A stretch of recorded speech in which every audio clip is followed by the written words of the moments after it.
everyone, welcome back to the channel. If you're new here, my name is Johnathan Cabrera, and I make videos on YouTube about filmmaking and travel. If that's something that you're interested in and want to see more of, please make sure you hit the subscribe button and like button down below. It really helps me out, and I'll continue to make more videos like this. In today's video, we're going to be talking about should you buy a drone in 2020. Now, I remember my first drone. It was the Phantom 3 Standard. It was this big, clunky drone, and it's crazy how drones have actually advanced in such a short amount of time. They've actually gotten smaller. And I remember taking this drone to my local park, and it was extremely fun. Times have changed, and there are more rules and regulations. So let's get into today's video. Speaking of parks, national parks have gone completely off limits since 2014.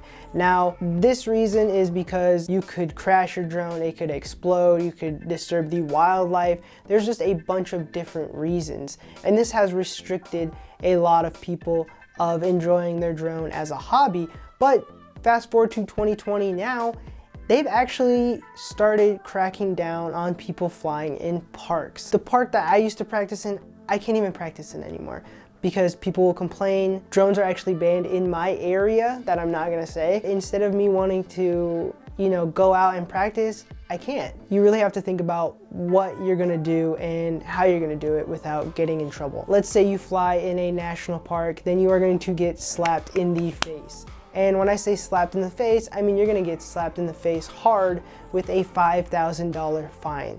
And it doesn't even matter if you have a commercial license because it's a law and you are not allowed to fly in a national park. You really have to figure out where you can fly a drone. And in certain countries, drones are just completely banned. If you take a drone, they will take it from you. You won't be able to go into that country probably, and you lose your drone. And that's just money gone. Maybe you can pick it back up, but just in some places, they just take it from you. They don't want to take that risk. For example, Canada has put a ban on drones.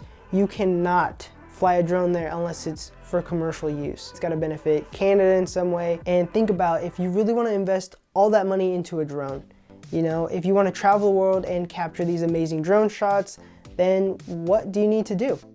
So while the rules and regulations are getting a lot more condensed and we're restricted from flying, we really have to think about the technology of drones though. In this time period from 2014 to 2020, drones have gotten smaller. For example, DJI just came out with a Mavic Mini that shoots 2K only, but in the future models, it will obviously shoot 4K. You just have to wait for it. And the thing is, a lot of places, you have to register your drone if it's over 250 grams. Now, this drone in particular weighs only 249 grams, which means you don't have to register it, but you do have to be careful. For example, FPV drones. FPV stands for first person view. Now, these are tiny little drones that you can build yourself or buy pre-made that have GoPro cameras attached. They're the ones that you see on TV where people fly and they're racing them like just super fast. But to make these or to fly these, it's a completely different animal. It's not easy. I don't know how to fly these things, but you have to really think, do you want to put in the effort to learn how to fly these particular drones? So it's just a lot of learning and trying to figure these things out. And it's kind of scary, right? You don't know if you want to go ahead and buy a drone. I personally haven't invested in a smaller drone. I'm still going to keep a hold on my Mavic Pro 2.